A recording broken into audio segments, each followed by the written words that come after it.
मैं इनको कैसे दिलासा दूं? अरे नहीं नहीं नहीं, अरे नहीं चाची, देखिए इनको संभालिए। मैं आप मेरी माता 5 गोली मारी, कनपट्टी पर, सीना पर, पीठ पर, सर पे और छाती पर। दुनिया से गए हैं, मेरे लिए नहीं गए हैं। पापा दुनिया में सबसे ज्यादा मुझसे प्यार करते थे। मैं आपके लिए आवाज उठाऊंगा और आपके लिए, और मैं जब IAS ऑफिसर बनूंगी तो मैं यहाँ पे जितने लोग हैं उनके दीवार मेरे पापा थे। हाँ। मैं बनूंगी, उनकी दीवार आप बनेंगे। हाँ। ये IAS बन के बदला लीजिएगा आप। बिल्कुल। हैं? हाँ। और जब ईमानदार पत्रकार की माँ ऐसे रोएगी तो कौन सी माँ अपने बेटे को पत्रकार बनने के लिए भेजेगी? भाई जरा बताइए, हमारी भी माँ है। जमुई के सिमुल तल्ला में एक और पत्रकार की हत्या हो गई है। जी हाँ, प्रभात खबर के पत्रकार गोकुल को बदमाशों ने दिन दिहाड़े 10 बजे सुबह गोली मारकर मौत के घाट उतार दिया और किसी नेता, मंत्री, विधायक का आज तक ट्वीट नहीं आया। और चिराग पासवान जी जो यहाँ के सांसद हैं, उन्होंने अभी तक पीड़ित परिवार से बात तक नहीं किया। तो क्या समझे? दुर्भाग्य इस देश का और दुर्भाग्य पत्रकार समाज का कि जिसका मन करे, जिस अपराधी का मन करे, वो जब चाहे, जहां चाहे, जब दिन और दिहाड़े चाहे गोली मारकर हत्या कर दे। ये गोकुल कुमार के पिताजी हैं जो रो नहीं रहे हैं। कहना बहुत कुछ चाहते हैं लेकिन कह नहीं पा रहे हैं। ये इतना रोए हैं कि इनके आंखों का आंसू सूख गया है। ये उनकी बेटी है जो अभी IAS बनने का सपना देख रही है। इनके पिताजी भी चाहते थे कि ये बिटिया IAS बने। उनकी धर्म पत्नी है जो इनका रो रो कर आंखों से आंसू सूख गया है, मांग का इनके सिंदूर उजड़ गया है और अभी तक किसी भी नेता, मंत्री, विधायक का ट्वीट नहीं आता है। तो दुर्भाग्य है। अब ये कितना रोए, इतना रोए कि इनके आंखों से आंसू चला जाए। ये उनकी माता जी हैं जो उस दिन से 6 दिन से रो रो कर जिनका बुरा हाल हो गया है और ये रो रो कर जो है बेहोश हो जाती है। लेकिन किसी भी नेता, मंत्री, विधायक ने इनसे न सिर्फ फोन पर बात की, न अपराधियों को सजा का प्रावधान हुआ और सिर्फ गिरफ्तारी के नाम पर मजाक हुआ है। कल को DM और SSP साहब इनके घर में आकर दिन दिहाड़े इनके घर वाले लोगों को ठोक जाए, कोई AK-47 से दाग जाए, तो क्या जवाब दीजिएगा? इनको कौन सा सिक्योरिटी आप मुहैया करवाए हैं? और जिस ईमानदार की, पत्रकार की मैं बात कर रहा हूं, वो इन लोगों की आवाज थे। ये जितने भी लोग आपको दिख रहे हैं ना यहाँ पर, ये सब लोगों की आवाज एक ईमानदार पत्रकार थे और ईमानदार थे, इसीलिए उनको गोली मार दिया गया। उनकी बेटी है, क्या नाम हुआ आपका? विद्या विनयम। विद्या विनयम। पिताजी अब नहीं रहे। पिताजी का क्या सपना था? मुझे IAS ऑफिसर बनाने का। अब वो सपना रहेगा या सपना ही हो जाएगा? रहेगा। मैं पूरा करूंगी अपने पापा का सपना। आपके पिता को गोली मार दिया बदमाशों ने। हाँ। आपके पापा ईमानदार थे इसलिए मारा गया। हाँ। हाँ? हमेशा अच्छे इंसान को उठा लिया जाता है। हाँ। और बुरे इंसान रह जाते हैं बुराई करने के लिए। इसलिए हमारी दुनिया बहुत खत्म होती जा रही है। अब पिताजी हैं नहीं तो कौन पढ़ाई लिखाई का जिम्मा उठाएगा? सरकार नहीं आएगी आपके लिए? आएगी, उनको आना पड़ेगा। वो उठाएगी। मेरा पालन पोषण कैसे होगा, मेरा घर कैसे चलेगा, वो सरकार जानती है, मैं कुछ नहीं जानती हूँ। कितने बजे आपके पिताजी को गोली मारी गई? 10-10:30 बजे। दिन दिहाड़े? हाँ। क्यों मारी गई? क्योंकि आपके पिताजी ईमानदार थे। हाँ। राष्ट्रभक्त थे। हाँ। सच्चाई के साथ खड़े होते थे। हाँ। अच्छा को अच्छा कहते थे, बुरा को बुरा कहते थे, अपराधियों को गलत कहते थे, अपराधियों के घर में घुसकर खबर लिखते थे, इसलिए मारा गया क्या? हाँ। क्या कीजिएगा अब तो उम्मीद है कि न्याय मिलेगा? मिलेगा। कब मिलेगा? मिल जाएगा।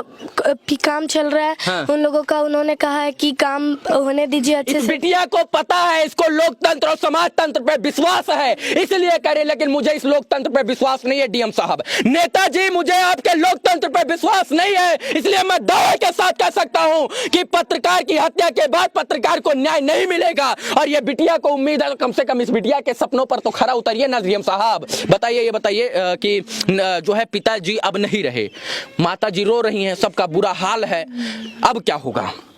क्या होगा? अब सरकार पे निर्भर है। सब सरकार करेगी, मेरा पालन पोषण करे तो बहुत अच्छी बात है। मेरे पढ़ाई लिखाई क्योंकि मैं ही हूँ। अब अगर वो मेरी पढ़ाई लिखाई का पूरा खर्चा उठाए ना, और मैं जब IAS ऑफिसर बनूंगी तो मैं यहाँ पे जितने लोग हैं उनके दीवार मेरे पापा थे। हाँ। मैं बनूंगी, उनकी दीवार आप बनेंगे। हाँ। ये सब लोग जो जितने लोग हैं ये आपके पिताजी के ऊपर भरोसा करते थे कि गोकुल कुमार जी हमें न्याय दिलाएंगे। हाँ। हाँ? लेकिन जो न्याय दिलाता उसी की हत्या कर दी जाती है। हाँ। अब सोचिए जो है महोदय लोग, किसी का नाम मैं नहीं रखना चाहूंगा, महोदय और माननीय लोग जरा सोचिए कि ये बेटी अपने बाप के गोद में खेल कूद कर पढ़ी थी और बड़ी हुई थी, कंधों पर बैठकर स्कूल जाती थी। पिताजी का सपना था कि ये डीएम बने, लेकिन सपने को सपने में मिला दिया, क्योंकि इस देश में अपराधी खुलेआम घूमते हैं, दिन दिहाड़े गोली मार देते हैं। इनके पति को जो है मार दिया गया, इनका मांग का सिंदूर उजड़ गया है। ये माताएं जो रो रही हैं, मैं इनको कैसे दिलासा दूं? अरे नहीं नहीं नहीं, नहीं। अरे नहीं चाची, देखिए इनको संभालिए।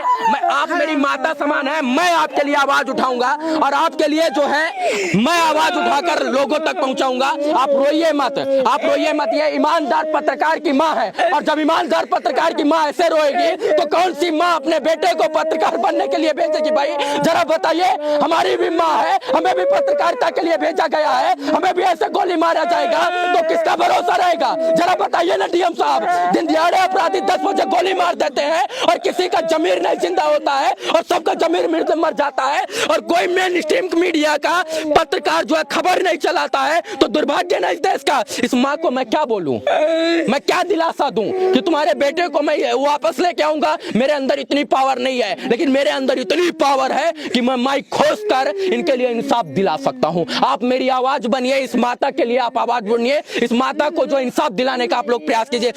इनका आंखों का आंसू छीन गया है, आंखों का इनका एक इकलौता बेटा जो था वो कहीं ना कहीं उनके ऊपर से साया उजड़ गया। ये किसको अपना बेटा कहेंगे? ये आस लगाती थी कि गोकुल पत्रकार हमारा बेटा सुबह शाम आएगा, अब इनको आस नहीं है, क्योंकि इनके बेटे को अपराधियों ने सुबह 10 बजे 5 गोली मारी, कनपट्टी पर, सीना पर, पीठ पर, सर पे और छाती पर। अब जरा सोचिए, जिस राज्य सरकार में, जिस सरकार में मंसूबे इतने अच्छे हों अपराधियों के, उस देश में पत्रकारों का क्या होगा?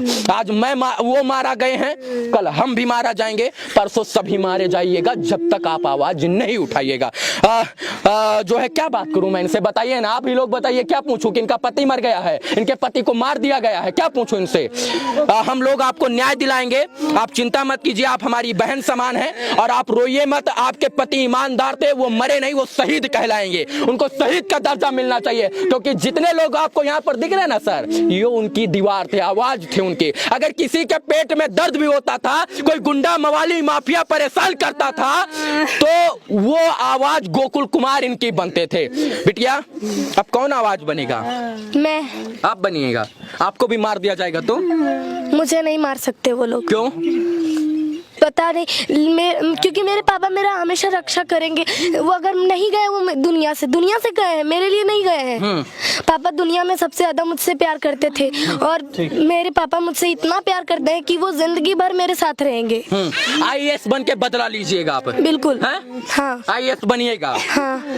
कम से कम इसके पढ़ाई का खर्चा उठा लीजिए ना नेता लोग, पढ़ाई का खर्चा उठा लीजिए, घर देख लीजिए, घर किस प्रकार से घर ही बनवा दीजिए, कोई मुआवजा ही दे दीजिए, इस बच्ची का पढ़ाई का जिम्मा लेकर सरकारी नौकरी का सांत्वना दे दीजिए। बगल में ये आवासीय सिमुलतल्ला विद्यालय है, और ये भाई हैं, इन्होंने अपना भाई खोया है। यहाँ लोकल नेता लोग क्या आवाज उठाएंगे? यहाँ लोकल नेता लोग साइड से बोल रहे हैं कि जो 3 जना जो गए हैं जेल, उसको तो चुटकी में निकाल देंगे, चुटकी में निकालेंगे, पैसा जितना लगेगा उतना दे के। लोकल नेता लोग, यहाँ का लोकल सिमुलतल्ला का मेरा लोकल नेता लोग बोल रहे हैं कि उसको 1 महीना में निकाल देंगे, गोकुल का हत्या चुटकी में निकाल देंगे, वो क्रिमिनल था।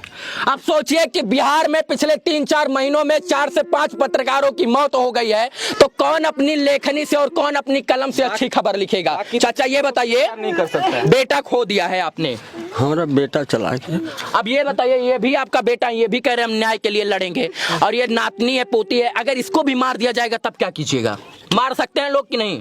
हाँ, लोग चाहेंगे तो आराम से मार सकते हैं लोग, लेकिन सरकार अगर इस पर निगरानी अगर उम्मीद है सरकार से। हाँ, उम्मीद है सरकार से, अगर निगरानी दिया तो हम रक्षा रहेंगे। ये बुजुर्ग हो गए हैं, और इनको उम्मीद था कि हमारे बुजुर्गी के समय में, हमारे वृद्धा काल में जो है, हमारा बेटा, हमारा कंधा, हमारी रीढ़ की हड्डी बनकर सामने आएगा। और सबसे बड़ी बात यह कि अभी तक इनको सुरक्षा नहीं मिली है। इनको यह कहा गया कि अगर आप आगे जाइएगा तो जो है कहीं ना कहीं आपको भी जान से मार दिया जाएगा, आपके भी सीने में गोली मारा जाएगा। मैं इतना चाहता हूं, तमाम पत्रकारों से हाथ जोड़कर निवेदन करना चाहता हूं, मेरे लिए नहीं, मैं आपका कंपटीटर हूं, मेरे लिए नहीं, इन माता पिता और इन माँ के लिए, इस बेटी के लिए कम से कम एक खबर चला दीजिए, सिर्फ एक खबर, इस बेटे के लिए एक खबर चला दीजिए और मैं मान जाऊंगा कि आपकी मानवता जिंदा है। जो सोनुआ के यहाँ पत्रकार जो लाइन लगाते थे, जो आरती छोटू के यहाँ लाइन लगाते थे, जो सीमा वायरल होने के बाद जमुई में लाइन लगाते थे, उन्हीं पत्रकारों से निवेदन है कि सिमुल तल्ला के इस पत्रकार के लिए आवाज उठाइए, नहीं तो माफिया का, गुंडा का, मवाली का, आतंकवादी का कोई जाति, धर्म, मजहब नहीं होता है। कल गोकुल जी मारे गए हैं, कल को हम मारे जाएंगे, परसों आप मारा जाइएगा, तो कोई आवाज उठाने वाला पैदा नहीं होगा। चाची धमकी आ रही है क्या? हाँ बाबू, धमकी देव करो, एक महीना में छोड़ायल बे साहब के, 1 महीना में छुड़ा लेंगे, ऐसी धमकी आ रही है यार, मारबो बोल 3 गोटा के। हाँ। अच्छा चाची, जो है बेटा आपके बड़े ईमानदार थे।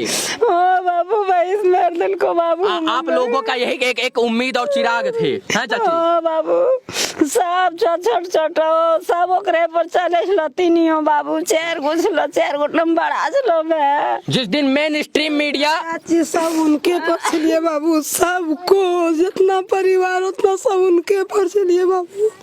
बताइए, पूरे परिवार का जिम्मा था उनके ऊपर, लेकिन अब चिराग नहीं रहा तो कौन जिम्मा उठाएगा? लेकिन चिराग जी, आप चाहें तो यहाँ के सांसद हैं, इनके घर का चिराग आप बन सकते हैं, और चाहेंगे तो चिराग बन जाएंगे तो ये लोग सराखों पर बिठाएंगे, जमुई के लोग आपको महामहिम मानेंगे। इसलिए आपसे हाथ जोड़कर निवेदन है, कम से कम इनसे फोन से तो बात कर लीजिए ना चिराग जी। और एक बार और कहना चाहूंगा कि पत्रकार सुरक्षा कानून बहुत जल्द बनना चाहिए, ऐसा मैंने केंद्र सरकार से मैं मांग कर रहा हूं, नहीं तो लोकतंत्र के चौथे स्तंभ को ऐसे ही मारा जाएगा, दिन दिहाड़े गोली से भूना जाएगा और कोई आवाज उठाने वाला पैदा नहीं होगा। जिस दिन इलेक्ट्रिक मीडिया जो है 5 मिनट का बुलेटिन प्राइम टाइम में, जिस दिन प्रिंट मीडिया अपने फ्रंट टाइम पे और फ्रंट पेज पे और डिजिटल मीडिया 2 कवरेज इस पत्रकार समाज के लिए कर देगी, उस दिन यहाँ के लोगों को न्याय मिल जाएगा। बाकी सिमुल तल्ला, आप लोग आइए, इनकी आवाज उठाइए, ऐसा मैं आह्वान करके जा रहा हूं। बाकी इस वीडियो को देखने के लिए तमाम दर्शकों का पुनः एक बार बहुत बहुत आभार, शुक्रिया, शुभकामना मित्रों, धन्यवाद।